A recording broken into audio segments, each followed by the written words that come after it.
Radio Tehran থেকে শুরু হচ্ছে বিশ্ব সংবাদ।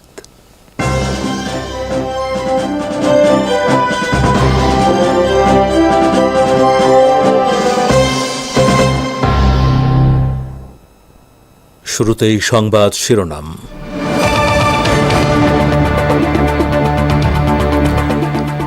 ইউরোপীয় দেশগুলোকে আমেরিকার প্রভাব থেকে বেরিয়ে এসে স্বাধীনভাবে কাজ করার আহ্বান জানালেন ইরানের প্রেসিডেন্ট রাইসি।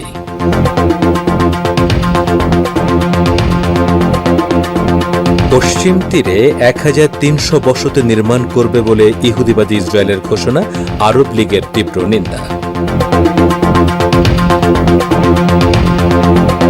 বাংলাদেশে গণ অধিকার পরিষদ নামে নতুন রাজনৈতিক দলের আত্মপ্রকাশ, আহ্বায়ক রেজা কিবরিয়া আর সদস্য সচিব নুরুল হক।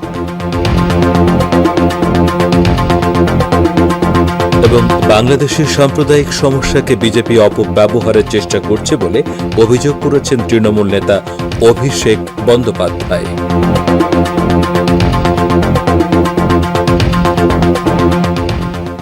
আসসালামু আলাইকুম। এতক্ষণ গুরুত্বপূর্ণ সংবাদ শিরোনাম শুনলেন। এবারে বিস্তারিত বিশ্ব সংবাদে আপনাদের স্বাগত জানাচ্ছি। আমি গাজী আব্দুর রশিদ।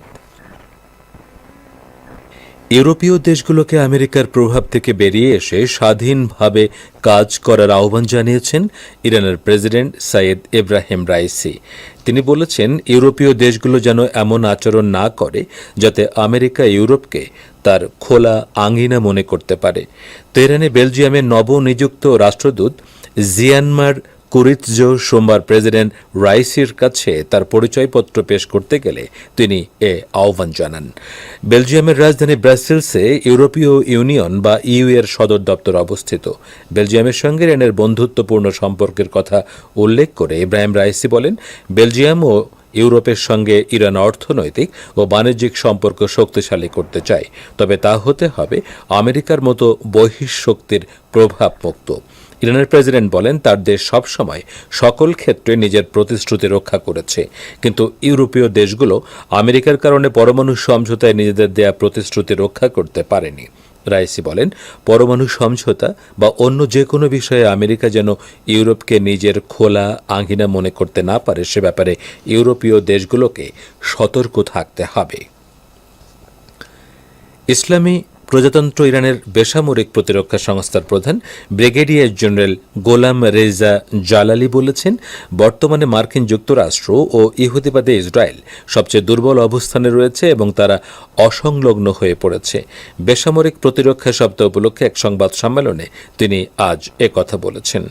জালালি আরও বলেন, ইরানের বিরুদ্ধে নানা ধরনের হুমকি রয়েছে। এসব হুমকি মনিটরিংয়ের দায়িত্ব পালন করে বেসামরিক প্রতিরক্ষা সংস্থা। তবে ইরানের প্রধান দুই শত্রু আমেরিকা ও ইসরায়েলের অবস্থা ভালো নয়, তারা সবচেয়ে দুর্বল অবস্থায় রয়েছে।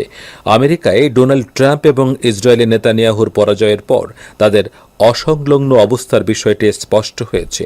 গোলাম রেজা জালালি বলেন, ইরানের বিরুদ্ধে সর্বোচ্চ চাপ প্রয়োগের নীতি অনুসরণ করতে গিয়ে তারা পরাজিত হয়েছে। তারা এখন ইরানের মোকাবেলায় ঝুঁকিপূর্ণ অবস্থানে রয়েছে। ইরানের বেসামরিক প্রতিরক্ষা সংস্থার প্রধান আরও বলেন, ইসরায়েল ইরানের বিরুদ্ধে সাইবার যুদ্ধের পাশাপাশি গোয়েন্দা বৃত্তি এবং সন্ত্রাসী হামলার পথ অনুসরণ করছে। সাইবার জগতেও তারা সন্ত্রাসী তৎপরতা চালাচ্ছে। এটাকে গুরুত্বের সঙ্গে নিতে হবে। অধিকৃত ফিলিস্তিনের পশ্চিম তীরে ইহুদিবাদী ইসরায়েল আরও ১৩০০ বসতি নির্মাণ করবে বলে যে ঘোষণা দিয়েছে, কঠোর ভাষায় তার নিন্দা জানিয়েছে আরব লীগ। ২২ জাতির এ সংস্থা গতকাল এক বিবৃতিতে বলেছে, ফিলিস্তিন জনগোষ্ঠীর বিরুদ্ধে ইহুদিবাদী ইসরায়েল অব্যাহত আগ্রাসন চালিয়ে আসছে। তার অংশ হিসেবে এই বসতি নির্মাণের পরিকল্পনা ঘোষণা করেছে। ইহুদিবাদী ইসরায়েলের গৃহায়ন মন্ত্রণালয় রোববার জানিয়েছে, পশ্চিম তীরের ৮টি অংশে ১৩৫৫টি বসতি নির্মাণ করার জন্য টেন্ডার প্রকাশ করা হয়েছে। এর একদিন পর আরব লীগ কড়া ভাষায় এই বিবৃতি প্রকাশ করল। ইসরায়েলের মন্ত্রণালয় বলেছে, গত আগস্ট মাসে যে ২০০০ বসতি নির্মাণের ঘোষণা দেওয়া হয়েছিল, নতুন এই ১৩৫৫টি ইউনিট হবে তার বর্ধিতাংশ।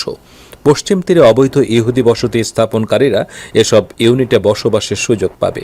ইসরায়েলি পরিকল্পনার ব্যাপারে আরব লীগ বলেছে, পুরো ফিলিস্তিনি ভূখণ্ডে ইহুদিকরণের অংশ হিসেবে ইসরায়েল এসব বসতি নির্মাণ করছে।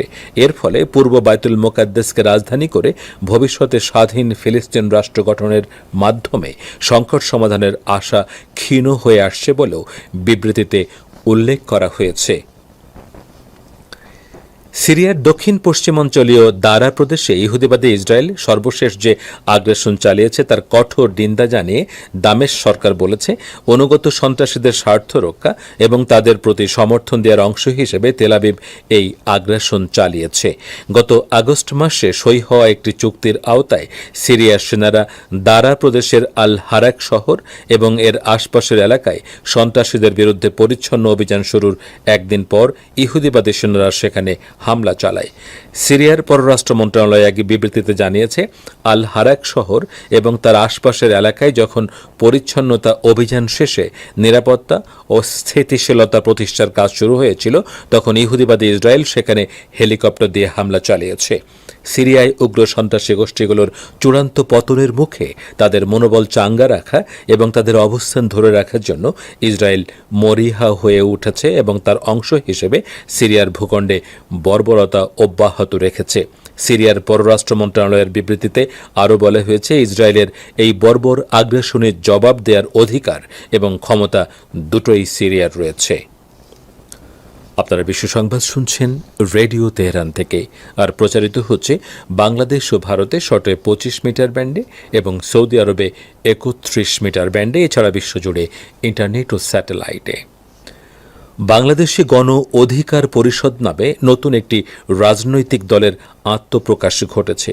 নতুন এ দলের আহ্বায়ক হয়েছেন গণফোরামের সাবেক নেতা রেজা কিবরিয়া, আর সদস্য সচিব হয়েছেন ডাকসুর সাবেক ভিপি নুরুল হক। এ বিষয়ে আরও জানাচ্ছেন ঢাকা থেকে আমাদের বিশেষ প্রতিনিধি।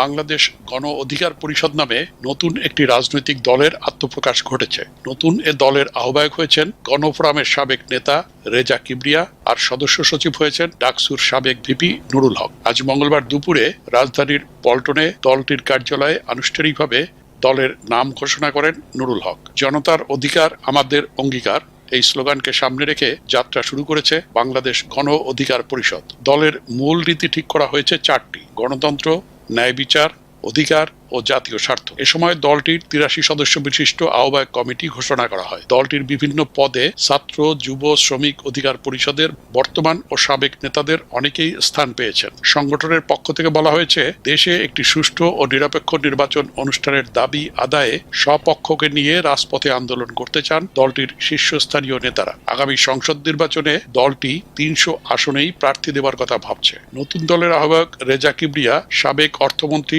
শাহ এএমএস কিবরিয়ার ছেলে। অক্সফোর্ডে উচ্চশিক্ষা গ্রহণ করেছে রেজা কিবরিয়া। 2018 সালে আইএমএফ এর চাকুরি ছেড়ে দেশে ফিরেছেন। গত সংসদ নির্বাচনে তিনি গণফোরামে যোগ দিয়ে জাতীয় ঐক্যফ্রন্টের প্রার্থী হয়ে ধানের শীষ প্রতীকে নির্বাচন করেন। পরে গণফোরামের সাধারণ সম্পাদক হন রেজা কিবরিয়া। গত ফেব্রুয়ারিতে তিনি গণফোরাম থেকে পদত্যাগ করেন। এদিকে নুরুল হক 2018 সালে সরকারি চাকুরিতে কোটা সংস্কারের আন্দোলনে নেতৃত্ব দিয়ে আলোচিত হয়ে যান। এরপর তিনি 2019 সালে ঢাকা বিশ্ববিদ্যালয় কেন্দ্রীয় ছাত্র সংসদ ডাকসুর নির্বাচনে সহসভাপতি নির্বাচিত হন। Abdur Rahman Khan, radio Tehran, Dhaka. বলছিলেন ঢাকা থেকে আমাদের সংবাদদাতা। ভারতে সীমান্তরক্ষী বাহিনীর কর্তৃত্ব বাড়ানোর বিরুদ্ধে পাঞ্জাবে সর্বদলীয় বৈঠকে সর্বসম্মত প্রস্তাব পাশ হয়েছে। কেন্দ্রীয় সরকার বিএসএফের এখতিয়ার বৃদ্ধি বন্ধে রাজি না হলে খুব শীঘ্রই বিধানসভার অধিবেশন ডাকা হবে বলে পাঞ্জাবের মুখ্যমন্ত্রী জানিয়েছেন। ওই ইস্যুতে পাঞ্জাব সরকার ও কেন্দ্রীয় সরকারের মধ্যে দ্বন্দ্ব চলছে। আজ হিন্দি গণমাধ্যম দৈনিক ভাস্কর জানিয়েছে, গতকাল এ ব্যাপারে সর্বদলীয় বৈঠক ডেকেছিলেন পাঞ্জাবের মুখ্যমন্ত্রী চরণজিৎ সিং চাননি। বৈঠক শেষে মুখ্যমন্ত্রী বলেন, বিএসএফের এখতিয়ার বাড়ানোর বিষয়ে প্রধানমন্ত্রীকে চিঠি দিয়েছে, কিন্তু তার কোনো উত্তর পাওয়া যায়নি। সাক্ষাতের সময় চেয়েও পাওয়া যায়নি। এ কারণেই আমরা একটি সর্বদলীয় বৈঠক ডেকেছিলাম, যেখানে বিএসএফের 50 কিলোমিটার এলাকা পর্যন্ত এখতিয়ার বৃদ্ধি অবিলম্বে বাতিল করা উচিত বলে একটি সর্বসম্মত প্রস্তাব পাশ হয়েছে। কেন্দ্রীয় সরকার এতে রাজি না হলে খুব শীঘ্রই বিধানসভার অধিবেশন ডাকা হবে। এছাড়া সব দল বিষয়টি নিয়ে একসঙ্গে লড়বে এবং কেন্দ্রীয় সরকারকে যে কোনো মূল্যে এ সংক্রান্ত বিজ্ঞপ্তি প্রত্যাহার করতে বাধ্য করা হবে। সর্বভারতীয় তৃণমূল কংগ্রেসের সাধারণ সম্পাদক অভিষেক বন্দ্যোপাধ্যায় বলেছেন, একটি রাজনৈতিক দল ধর্মের নামে ভোট চাচ্ছে মানুষের কাছে গিয়ে। বাংলাদেশে একটা ন্যাক্কারজনক ঘটনা ঘটেছে, এ থেকে ফায়দা নিতে চায় বিজেপি। এ সম্পর্কে আরও জানাচ্ছেন কলকাতা থেকে আমাদের সংবাদদাতা। সর্বভারতীয় তৃণমূল কংগ্রেসের সাধারণ সম্পাদক অভিষেক বন্দ্যোপাধ্যায় এমপি হিন্দুত্ববাদী বিজেপিকে টার্গেট করে বলেছেন, একটি রাজনৈতিক দল মানুষের কাছে গিয়ে ধর্মের নামে ভোট চাচ্ছে। বাংলাদেশে একটা নক্কারজনক ঘটনা ঘটেছে। বিজেপির রাজ্য স্তরের নেতারা বলছেন, বাংলাদেশে যা ঘটেছে তার জন্য বিজেপির জয়ের ব্যবধান 3 গুণ হয়ে যাবে। এ প্রসঙ্গে অভিষেক বন্দ্যোপাধ্যায় আজ বলেন,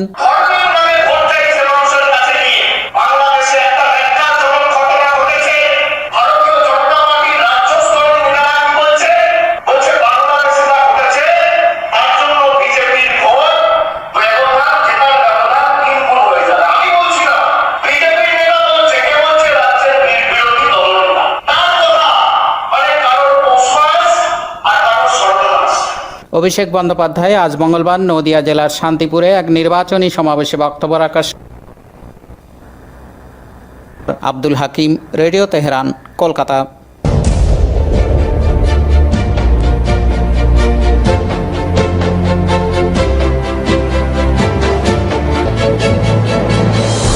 রেডিও তেহরান, খবরের সঙ্গে 24 ঘন্টা। ভিজিট করুন আমাদের ওয়েব পেজ farstoday.com/bn।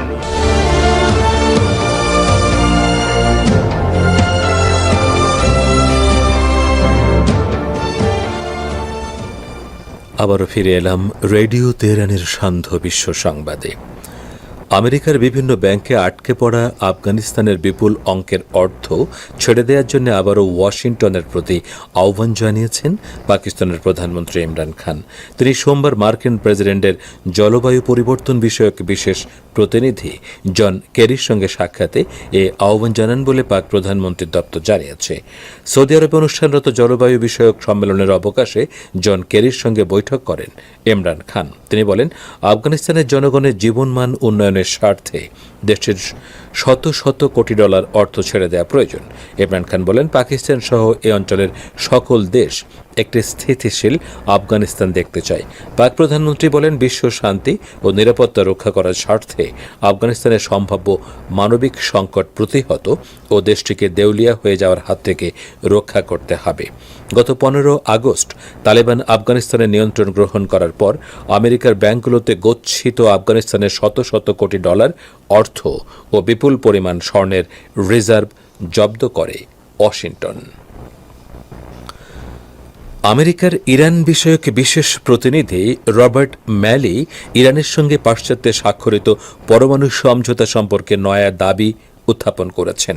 তিনি এই সমঝোতা থেকে সম্পূর্ণ অবৈধভাবে আমেরিকার বের হয়ে যাওয়ার বিষয়টি চেপে গিয়ে দাবি করেছেন, ওই সমঝোতা ছিল ইরানের সঙ্গে আমেরিকার ব্যাপক ভিত্তিক কূটনৈতিক সংলাপের সূচনা। ইরান 2015 সালে তার বেসামরিক পরমাণু কর্মসূচি নিয়ে আমেরিকা সহ জাতিসংঘের 5 স্থায়ী সদস্য দেশ ও জার্মানির সঙ্গে পরমাণু সমঝোতা সই করে। ইরানের সঙ্গে পরমাণু সমঝোতায় স্বাক্ষরকারী দেশগুলোকে সে সময় 5+1 গ্রুপ বলে অভিহিত করা হতো। কিন্তু ইরান ওই সমঝোতায় নিজের দেয়া সব প্রতিশ্রুতি পূরণ করে যাওয়া সত্ত্বেও আমেরিকা 2018 সালে একতরফাভাবে এটি থেকে বেরিয়ে যায়। শ্রোতা বন্ধুরা, আমাদের নিউজ ডেস্কে এখনকার মতো এই ছিল সর্বশেষ খবর। এতক্ষণ আমাদের সাথে থাকার জন্য অনেক অনেক ধন্যবাদ।